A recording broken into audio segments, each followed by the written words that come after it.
Coucou à tous, première vidéo pour 2020, j'espère que vous allez bien. J'avais envie de faire un petit point avec vous, de vous parler des énergies qu'on a traversées fin 2019 et de celles qui arrivent pour 2020. Alors je vous préviens, moi j'ai décidé de ne plus me mettre la pression sur les temps de vidéo, sur voilà, les choses à faire, à dire, à pas faire, juste nature, donc sortira ce qui sortira et la vidéo durera le temps qu'elle durera et je vous remercie pour ceux... je remercie ceux qui la regarderont jusqu'au bout si ça vous intéresse. Que dire à propos de fin 2019? Ça a été très remuant. Vraiment, on était dans la machine à laver qui essorait. Et ça a été assez violent pour beaucoup. Et ça l'est encore pour certains en ce début d'année. Certains sont encore dans les énergies de fin d'année, n'ont pas encore eu le déclic, j'ai envie de dire, parce qu'il s'agit juste d'un déclic. Donc je voulais vous parler de tout ça et vous proposer différentes choses.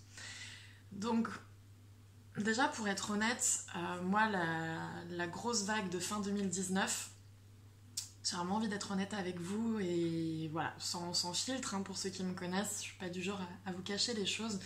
Ça a été extrêmement violent pour moi aussi.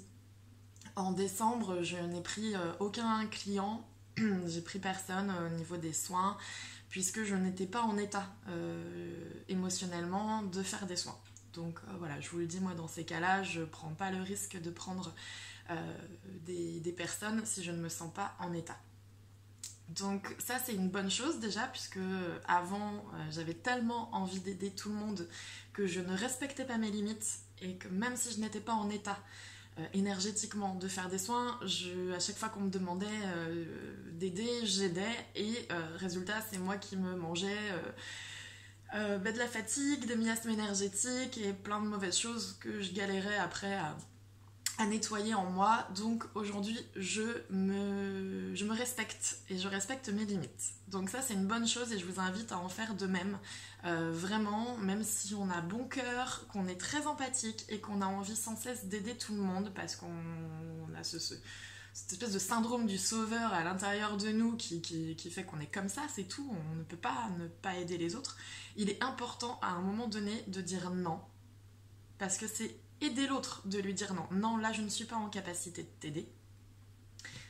Plutôt que de l'aider de travers et finalement vous cassez la gueule et après c'est à vous d'être aidé. Donc ça n'amène rien, c'est un peu les dominos qui sont pas positifs, donc c'est important de respecter ses limites et 2020 vraiment va vers ça, vers une transparence totale. Et la transparence elle va de soi vers les autres, mais aussi de soi à soi. C'est très important. Donc pour ma part en décembre, j'ai remarqué autour de moi, il y a eu énormément de décès. Je ne sais pas si vous êtes concernés, si vous avez perdu quelqu'un, il y a eu énormément de suicides. Moi j'ai eu vraiment dans mon entourage proche et moins proche beaucoup de cas de personnes qui se sont suicidées. Beaucoup de maladies longues et difficiles qui ont touché à leur fin, donc beaucoup de départs, également des accidents, vraiment des morts brutales, mais vraiment beaucoup de départs. Et donc quand déjà les personnes proches de ces personnes qui sont parties étaient pas très bien, se prendre un décès, un deuil, ça aide pas à remonter sur la planche pour voilà, surfer sur la vague. Donc sachez que si vous êtes dans ce cas-là, moi je vais proposer bientôt un direct, je pense, sur le deuil, pour qu'on en parle ensemble, parce que c'est important de pouvoir en parler, de pouvoir se confier. Et pour ceux qui me connaissent, vous savez que je suis très concernée par le sujet, ayant perdu vraiment beaucoup de monde. Donc je maîtrise le sujet, je maîtrise le deuil, j'ai traversé toutes les étapes, il y a encore des étapes des fois qui reviennent, mais j'ai réussi à transcender tout ça et donc si je peux vous aider, j'en serais ravie. Et je pense que déjà de pouvoir se confier et en parler, même si c'est un deuil qui remonte à longtemps, hein, vraiment le deuil peut mettre des années à guérir. C'est une guérison longue, mais ça guérit, je vous l'assure. Donc il va y avoir ça.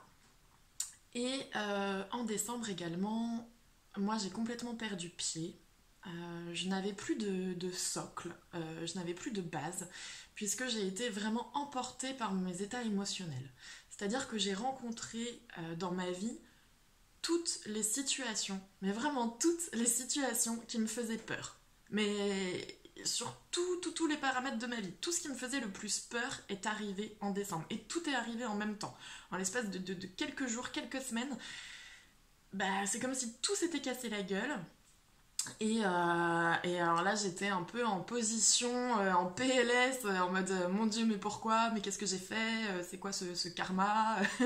Et surtout, beaucoup de situations que j'avais déjà connues, que je pensais avoir nettoyées, transcendées, et qui finalement, il y avait encore un truc à nettoyer, donc on m'a redonné la même interro. Tu vois, l'univers, il m'a dit, bon bah Céline, ça, t'aurais pu avoir une meilleure note, donc on te la remet.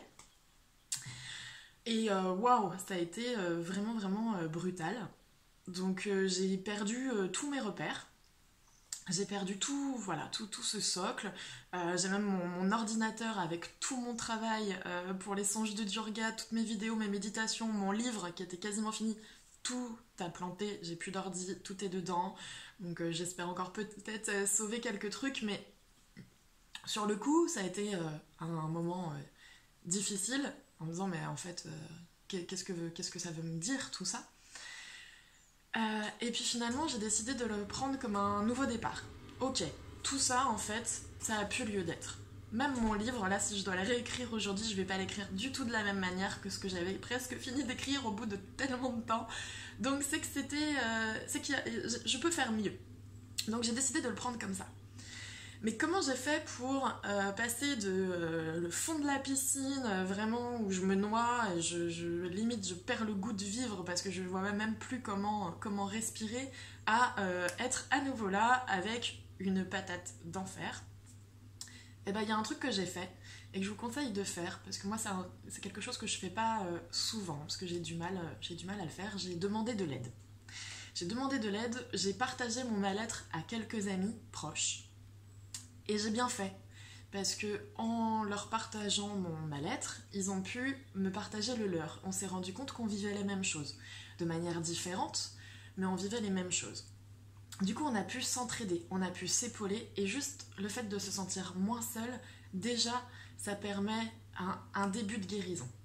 Parce que quand tu te sens seul au monde, abandonné, démuni, que tu es dans la victimisation de mais pourquoi moi, mais qu'est-ce que j'ai fait, à te torturer avec le mental, en fait t'avances pas du tout.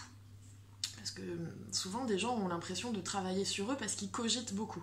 Ouais mais j'ai revu ça, nanana, j'ai cogité, j'ai repensé à ça, j'ai revu le film de ma vie. Ça c'est ton mental qui te refait le film, et puis alors il peut te le faire à 50 sauces différentes selon ton point de vue du moment.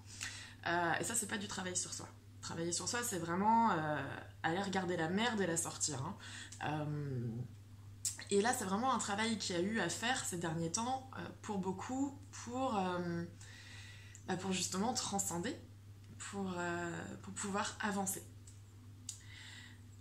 Donc j'ai demandé de l'aide. J'ai une amie super lumineuse que beaucoup connaissent, à qui j'ai demandé un soin. Et j'ai vraiment bien fait, j'ai mis plusieurs jours avant de lui demander ce soin parce que j'avais pas envie de l'embêter. Et quand elle m'a fait ce soin, dès le lendemain, c'est bon. J'ai le sentiment qu'il y avait un éléphant un éléphant de merde, de lourdeur, de tristesse, de colère qui était retiré de moi. En fait, c'était juste ça. C'était juste toute ma merde. Hop, juste, ça pesait moins lourd. Ça veut pas dire que c'était plus là vraiment, juste ça pesait beaucoup moins lourd. Du coup, ça m'a permis de reprendre mon souffle, respirer, et d'un coup, voir beaucoup plus de solutions. Et les solutions, en fait, que je ne voyais pas avant, je ne les voyais pas parce que je les cherchais à l'extérieur. Je me disais, ah oui, mais du coup, si j'essaye ça, ils vont me dire non, ça, ils vont me dire non, ça. Je voyais que toutes les portes étaient fermées. Ce que je voyais pas, c'est que c'était ma porte intérieure qui était fermée. Donc j'ai réouvert la porte à moi-même. Je me suis rendu compte que, pour ceux qui me connaissent bien, qui sont dans ma vie au quotidien, savent que j'ai toujours eu, depuis l'enfance, énormément de colère. Énormément de colère. En moi, envers beaucoup de choses. Et surtout, cette colère, elle était contre moi. Et je me suis rendu compte que j'étais vraiment beaucoup plus douce, plus bienveillante et plus gentille avec les autres qu'avec moi-même. Et ça, c'est pas normal. Et je sais qu'on est nombreux à fonctionner comme ça. Et donc là, j'ai décidé de prendre... il y a cette phrase qui dit prendre son mal en patience. Et bien là, c'était prendre son bien en urgence. Vraiment, je me suis déconnectée des réseaux, puisque j'en pouvais plus de mon fil d'actualité qui me montrait que des horreurs tout le temps. J'ai refait après le tri dans les réseaux sociaux pour voir que des choses qui m'inspirent. C'est très important. Et j'ai changé mon point de vue en fait. J'ai simplement changé mon point de vue sur les choses qui m'entourent. Et tout a commencé à changer autour de moi. Tout est devenu positif, tout s'est ouvert. À partir du moment où je me suis ouvert à moi-même. Donc là, je suis dans une période depuis à peu près Noël, juste après Noël, vraiment j'ai eu une patate, une joie intérieure qui est vraiment là, qui est puissante et qui me porte. C'est-à-dire que je fais les choses sans me mettre la pression, je suis archi détendue. Chose qui ne m'arrivait vraiment pas souvent. Et comment je fais pour être détendue ? Il y a une chose que j'ai compris, c'est que j'avais besoin de contrôle. J'avais besoin de tout contrôler, tout le temps. Vraiment, je vais y venir parce que du coup, il y a ces 5 blessures de l'âme. Et moi, j'avais, avec donc les blessures, abandon, humiliation, rejet, trahison, injustice, à la cause de ces blessures, moi j'ai plusieurs de ces blessures, j'avais mis le masque du rigide. Vraiment, j'étais rigide. J'étais quelqu'un de très, à la fois très ouvert et très fermé. Ouvert sur beaucoup de possibilités dans la vie, je crois quasiment à tout. Je crois à la magie de la vie, je crois à énormément de choses, puisque je pense toujours que tout est possible. Mais quand je voyais des gens, des personnes très cartésiennes, très fermées, et bien moi j'étais fermée à ces personnes-là. Je me voyais être dans le jugement. Et du coup, ben ça marche pas. En fait, je peux pas être ouverte et fermée à la fois. Ça marche pas en fait. Du coup, vous êtes dans un entre-deux et vous êtes coincé dans la porte, là ça marche pas. Du coup, je me suis ouverte. J'ai arrêté d'être dans le jugement, puisque en jugeant les autres, je me jugeais moi aussi. Et je sais plus ce que je vais vous dire. Je vais vous dire tellement de choses, mais c'est... Voilà, ça vient comme ça vient. Ceux qui me connaissent, vous savez, hein, j'ai le cerveau en zigzag, donc je pars d'un truc, je vais à un autre. Si vous avez des questions après cette vidéo, n'hésitez pas, surtout j'y répondrai. C'était juste pour vous dire... oui, c'est ça. J'ai mon amie Emeline de la page Le Bonheur en Lumière, pour ceux qui connaissent, qui a mis l'autre jour un post où elle parlait de crise de guérison. Et j'ai adoré ce terme, crise de guérison, parce que c'est vraiment ce que j'ai le sentiment d'avoir vécu en décembre. Et j'en ai parlé encore avec une amie hier qui a vécu la même chose. Vraiment ce sentiment qu'il y a quelque chose qui s'est désintégré à l'intérieur de nous. Tout ce qui était justement rigide, tout ce qui était lourd, tout ce qui était coincé. Et même des sentiments... Comment vous expliquer ça ? Si vous voulez, ce sont des sentiments qu'on a, des façons de fonctionner qu'on a associées à notre personnalité. Du coup, on se dit, si je ne suis plus comme ça, qui suis-je ?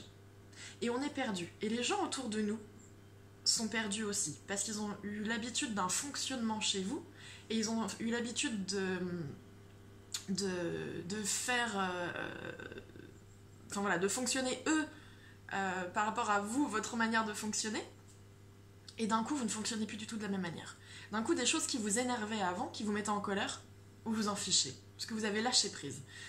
D'un coup, en fait, je me suis rendu compte que les gens autour de moi faisaient attention à 1 million de choses pour pas m'énerver, pour pas m'irriter, parce que j'étais tellement avec le vase qui était quasi plein, en fait, de colère, de déception, de beaucoup de choses, de pression, que je supportais vraiment, il y a des choses, mais des choses à la con, hein, genre le bruit des sacs plastiques. Le bruit des sacs plastiques, ça me mettait dans un état de vraiment, ça me blesse en fait, ça me fait mal aux oreilles, ça me fait mal au cerveau, ça me blesse à l'intérieur.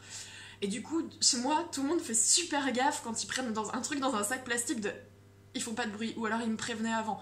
Attention, mes enfants me disaient attention, maman, je vais prendre un truc dans un sac plastique, et du coup, je me mettais en condition de ok, vas-y, je respire, prends ton truc dans ton sac plastique, mais fais vite. Et maintenant, ça va. Je pensais que j'avais même un truc à l'intérieur de mon corps, en fait, dans mon cerveau, qui vraiment ne supportait pas ce bruit-là. Et puis finalement, non, ça va, une fois que je lâche là-dessus, euh, bah ça va, en fait, c'est supportable. C'est pas agréable, mais c'est supportable. Et je me suis rendu compte vraiment que j'étais très rigide pour les gens autour de moi. Je vous raconte beaucoup de choses là, mais ce que je voulais vous dire par rapport à la crise de guérison, c'est que c'est vraiment ce que j'ai ressenti en traversant toutes ces peurs, en ayant eu le sentiment que je n'y arriverais pas, que je n'aurais pas la force, que j'étais fatiguée. Ma fille un jour m'a dit mais maman, si vraiment tout ça nous arrive, là tout ce qui est en train d'arriver, tu sais que tu vas y arriver, tu y arrives toujours. Et ça m'a vraiment beaucoup émue quand elle m'a dit ça. Et je lui ai dit oui, je sais que je vais y arriver. J'y arrive toujours. On retombe toujours sur nos pattes, il n'y a pas de souci. Je lui ai juste dit je suis fatiguée en fait. Je suis fatiguée d'avoir le sentiment de me battre. Contre la vie, contre voilà, la société et tout pour faire sa place. Finalement, je me battais contre une seule personne, contre moi-même. Et j'ai arrêté ce combat. J'ai fait la paix. Et à partir du moment où j'ai fait la paix avec moi-même, où je me suis dit ouais Céline, tu maîtrises rien au final. Tu maîtrises pas ce qui se passe dans la société, c'est pas toi qui fais les lois, tu ne maîtrises pas la violence qu'il y a dehors, tu ne maîtrises pas les incendies en Australie, tu ne maîtrises rien, alors lâche. Lâche. Et au final, les choses s'amélioreront quand même. Ça veut pas dire devenir passif, hein. Au contraire, c'est justement le contraire, cette vidéo, ce que je veux vous transmettre, ce que j'essaye de vous transmettre en prenant toutes ces bifurcations, c'est qu'il faut redevenir acteur de sa vie. Alors ça paraît phrase bateau, New Age, je ne sais quoi, mais c'est vraiment le sentiment que j'ai actuellement. Que je suis redevenue actrice. C'est-à-dire qu'au lieu d'attendre des solutions qui arrivent de l'extérieur et qui n'arrivent jamais, j'ai commencé à faire des pas en avant, des petits pas. Je me suis dit, je ne vais pas m'épuiser à essayer de tout gérer d'un coup. Je vais gérer une chose à la fois. Donc parfois, je ne fais qu'une seule chose par jour. Mais cette chose-là, je vais la faire à fond, bien. J'arrête de me dire, si j'ai pas fini, tiens, je finirai demain. Non, parce que ça va me rester dans la tête, c'est jusqu'au lendemain, je me dirai, ah, j'aurais dû finir, j'ai pas fait. Je finis, peu importe à quelle heure, peu importe, voilà, le temps que je mets à faire les choses, mais je le fais et bien. Pour me sentir satisfaite à la fin de la journée. Mais j'ai fait qu'une seule chose. Ça peut être trier mon armoire, hein. Ça peut être vraiment trier mes papiers, ça peut être créer une méditation, je vais en créer une. Même si j'ai 10 idées pour 10 méditations, je vais en faire qu'une. Et je vais la faire bien. Et du coup, ça me permet, en prenant le temps de faire les choses une à une, d'aller beaucoup plus vite. Là, chaque jour, j'ai fait qu'une seule chose, et là, en 7 jours, j'avais déjà fait 7 choses. Alors qu'avant, en essayant de tout faire en même temps, au bout de 7 jours, j'avais que des moitiés de trucs faits, et au final, je finissais par abandonner.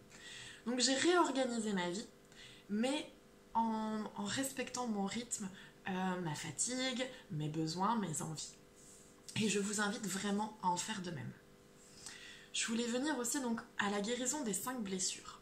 Donc ce sont des blessures qu'on a eues généralement dans l'enfance, dans les toutes premières années de notre vie, qui sont très souvent liées à un de nos parents, voire les deux. Et on n'a pas forcément conscience de ces blessures. Des blessures donc abandon, rejet, trahison, humiliation et injustice. Ça peut être des choses minimes qui nous sont arrivées petits, mais qui ont déterminé notre façon de réagir ensuite. Et donc c'est devenu une partie de notre personnalité. Mais finalement, c'est pas une bonne chose. Alors, avec cette crise de guérison que j'ai traversée en décembre, en traversant toutes ces blessures, je vous assure que j'ai eu le sentiment que, après les avoir traversées et les avoir transcendées, pardon, j'ai comme s'il y avait une reprogrammation de mon ADN. Je ne suis plus du tout la même personne qu'il y a un mois. Et c'est jouissif et étonnant et je me redécouvre chaque jour. C'est-à-dire que maintenant quand je me regarde, je me dis plus oui mais Céline tu sais que tu fonctionnes comme ça, t'es comme ci, t'es comme ça, et avec des fausses idées de moi. Non, là j'en suis à me dire waouh, ah en fait maintenant je réagis comme ça face à ça. Et c'est super, je suis heureuse parce que ça me met en joie en fait, je suis de bonne humeur tous les jours. Et résultat, les gens que je rencontre sont de bonne humeur aussi, sont optimistes, ça a remonté vraiment les vibrations de l'univers qui m'entoure. Donc c'est pour ça que j'ai décidé de vous faire cette série de soins collectifs pour la guérison des 5 blessures. Et on va y aller à la cool. On va pas guérir toutes les blessures en même temps. C'est pour ça que j'ai décidé de faire un soin collectif par mois. Donc on commence par le premier en janvier. Là, le 28 janvier, c'est sur la blessure du rejet. Donc vous pouvez vous inscrire. On va faire un direct dans lequel on pourra échanger et vous pourrez me poser vos questions. Alors je vous dis pas que j'ai toutes les réponses, simplement je pourrais vous offrir mon éclairage, ma lumière à ce propos. Et il y aura également une méditation guidée que vous pourrez refaire autant de fois que vous voulez et un soin collectif, donc pour guérir cette blessure-là. Et en février, mars, avril et mai, il y aura donc une blessure à chaque fois pour qu'on aille vers la guérison des 5 blessures de l'âme. Parce qu'il est très important aujourd'hui en 2020 de ne plus être dans le fait de ressasser le passé, d'être dans la plainte, d'être dans la victimisation. Il est temps de reprendre les rênes de sa vie si on veut surfer sur la vague. Je sais qu'aujourd'hui, le monde, il peut paraître vraiment, vraiment très brutal, très violent, et on se sent démuni face à ce qui se passe. Et je vous assure que vous continuerez de vous sentir démuni face à tout ce qui se passe dans le monde si vous ne prenez pas en main votre propre vie. Vraiment, vous n'avez... Je vais pas dire vous n'avez qu'une vie parce que ça me ferait mentir, je pense pas qu'on ait qu'une seule vie. En tout cas, incarnée sur Terre. Mais... Enfin, redevenez acteur, ne passez pas à côté de vous. Il y a beaucoup de personnes que je vois dans la rue ou que je rencontre qui sont je les appelle des zombies. Il n'y a pas de vie. Il n'y a pas de vie, ils sont endormis. Et du coup, ce sont des personnes qui sont vraiment dans la plainte, dans la victimisation, qui sont pas bien, et on peut pas les aider. Personne ne peut aider ces personnes-là tant qu'elles ne décident pas de « allez, j'y vais ».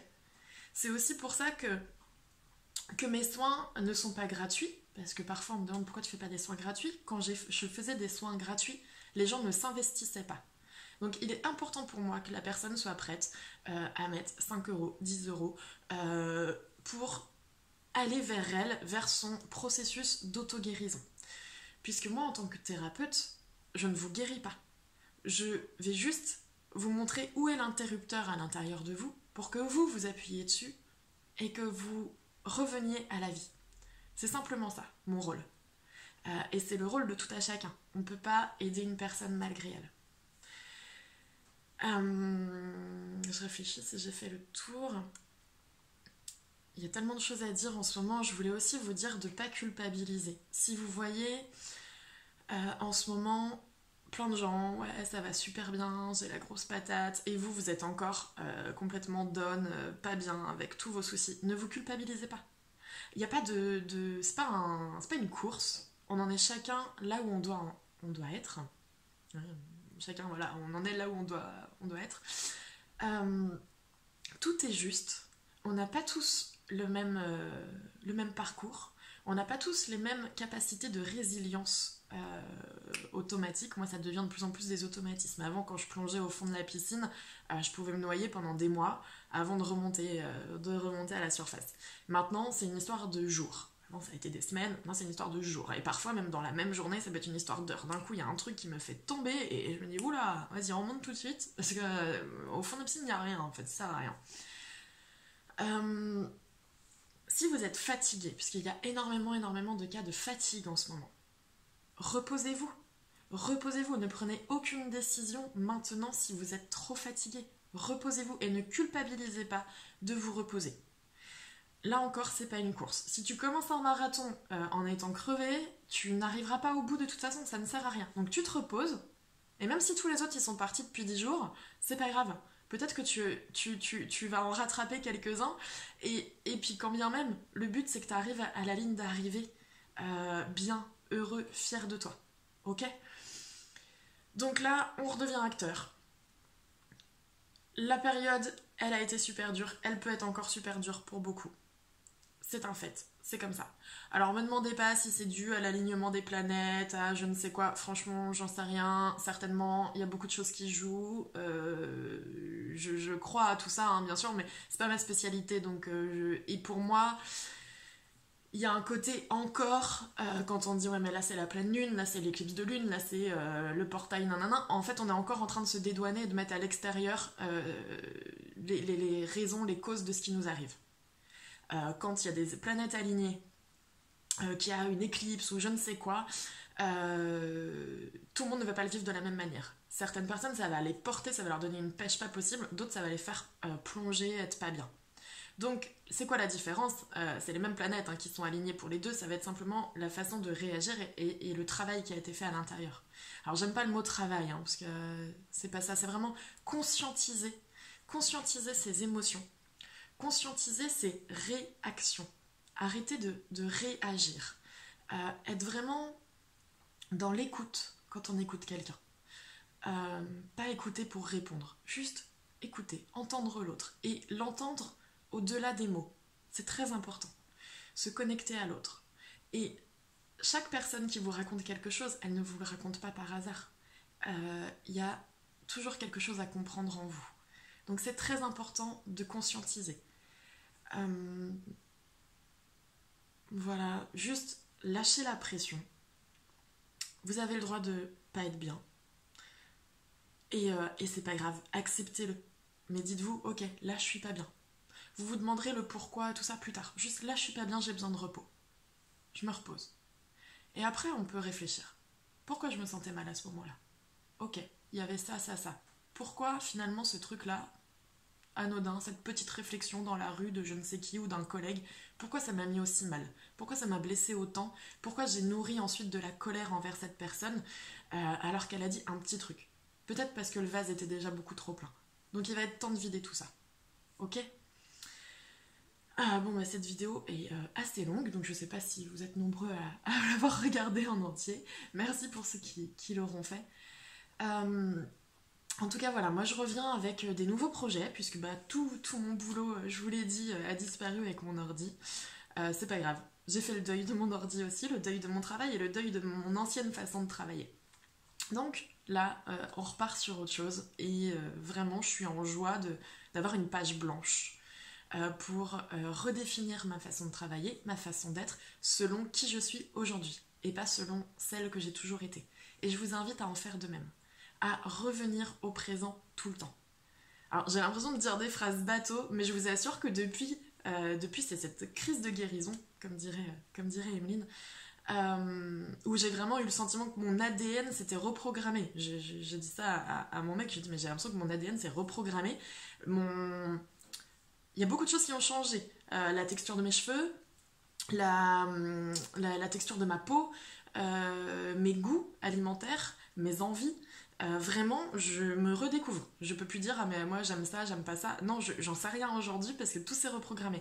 Et c'est génial. Vraiment, c'est une vraie redécouverte. Et du coup, je me retrouve à avoir intégré un tas de citations bateaux de la spiritualité qui disaient ah oui mais voilà pour changer le monde il faut d'abord se changer soi ou ce genre de choses ou voilà c'est des trucs qu'on a entendu 1 million de fois et qu'on dit oui c'est vrai mais là vraiment j'ai le sentiment d'avoir intégré tout ça et du coup je me retrouve à sortir un paquet de phrases comme ça et franchement l'ancienne moi se foutrait trop de ma gueule aujourd'hui mais j'accepte d'en être là et ça me plaît. Et je vous invite vraiment à vous redécouvrir. Et je suis là pour vous aider. Si vous avez besoin d'un soin énergétique, d'un coaching, si vous voulez participer aux soins collectifs déjà pour faire connaissance avec ma façon de travailler, je vais remettre le lien de l'inscription pour le prochain soin. Donc celui de janvier sous la vidéo. N'hésitez pas si vous avez des questions. Et puis j'aimerais bien vous faire un direct voilà, prochainement sur la page. Donc bah, du coup je fais tout avec mon téléphone, alors faut que je vois si en faisant un direct j'ai bien vos commentaires pour pouvoir y répondre. Mais j'aimerais bien répondre à vos questions voilà, du moment présent. Donc n'hésitez pas à me dire s'il y a un sujet que vous souhaitez qu'on aborde. Je vous dis, je pense que je vais en faire un sur le deuil prochainement parce que vous êtes très très très nombreux à avoir vécu ça ces derniers temps et je sais que c'est pas facile à vivre. Donc si on peut s'épauler, s'entraider, ce serait génial. Et voilà, n'hésitez pas à me faire vos propositions. Moi je vous embrasse super fort. Je suis là. Mon socle est revenu, je suis là. Donc si vous avez besoin, n'hésitez pas, n'ayez pas peur, ok. Euh, et puis euh, et puis vraiment, mais je vous souhaite une année merveilleuse de rencontres avec vous-même. Euh, Refaites connaissance avec vous-même et voyez à quel point vous êtes magnifique. Euh, c'est le moment d'y aller. Voilà, je vous embrasse fort et puis je vous dis à très vite pour les soins. Bisous.